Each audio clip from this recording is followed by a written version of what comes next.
Bienvenue sur la chaîne Passionnément Citroën pour l'essai du Citroën C5 Aircross dans sa version hybride rechargeable.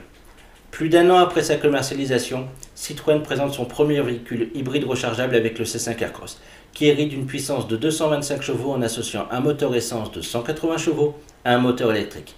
Pour des raisons de modularité et d'habitabilité, le C5 Aircross fait l'impasse sur la plus puissante version de 300 chevaux. Alors, que vaut cette version hybride ? Esthétiquement, aucune différence n'est visible entre les versions thermiques et hybrides du C5 Aircross.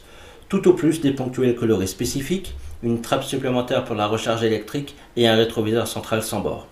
Pour le reste, aucun changement et le C5 Aircross se révèle identique à lui-même, à savoir toujours aussi élégant et statutaire, avec un intérieur cossu et bien fini et surtout hyper confortable grâce à ses larges sièges Advance Comfort et ses suspensions à double butée hydraulique.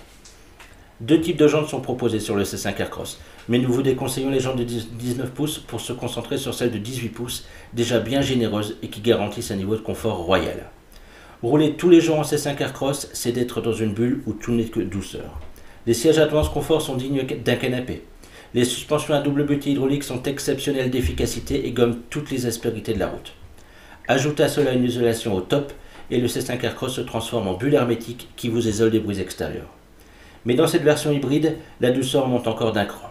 Exit les vibrations mécaniques, même si elles sont déjà très bien atténuées sur les versions thermiques. Fini le bruit du moteur et terminez les légers temps de latence sur la boîte EAT8. Ici, tout n'est que douceur, silence pour atteindre un niveau de confort très élevé. C'est en ville que cette version hybride rend sa meilleure partition grâce à une évolution en mode tout électrique qui garantit douceur et silence. Sur route et autoroute, le C5 Aircross bascule en mode hybride de façon imperceptible et seule une indication sur le combiné d'instrumentation vous permettra de savoir avec quelle énergie vous roulez. Rouler en électrique impose une conduite différente qui s'assimile assez rapidement. Afin de maximiser l'autonomie, il n'est quasiment pas nécessaire d'utiliser la pédale de frein. La récupération d'énergie est tellement puissante lorsque le mode break est activé qu'elle suffit à ralentir la voiture quasiment jusqu'à l'arrêt complet.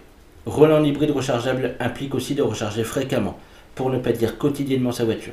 Avec une batterie de 13,2 kWh, la recharge se fait en 7 heures sur une prise domestique. Il vous faudra donc bien réfléchir à ces contraintes avant d'acheter un C5 Aircross hybride. Mais, une fois ces contraintes acceptées et comprises, vous découvrirez un monde exceptionnel de douceur, de confort et de silence, si bien qu'un retour au moteur thermique pur s'avérera inenvisageable. D'autant plus quand vous constaterez votre consommation de carburant descendre si bas qu'elle en paraît irréaliste. Voire un SUV familial de 225 chevaux, offrant 5 vraies places, un coffre conséquent, tous les équipements de confort et de technologie moderne, qui ne consomment que 2 litres au 100 km, relèvent presque de l'exploit. En conclusion, le C5 Aircross hybride conserve ses atouts de base, à savoir son excellent confort, son habitabilité et sa douceur d'utilisation. Citroën a fait le choix de ne pas proposer de version de 300 chevaux, ce qui permet au C5 Aircross de conserver ses 3 sièges arrière inclinables, coulissants et rabattables. Et ce choix s'avère payant, tant les 225 chevaux suffisent amplement à mouvoir le C5 Aircross qu'il le fait en conservant son habitabilité et sa modularité unique sur le segment des SUV compacts.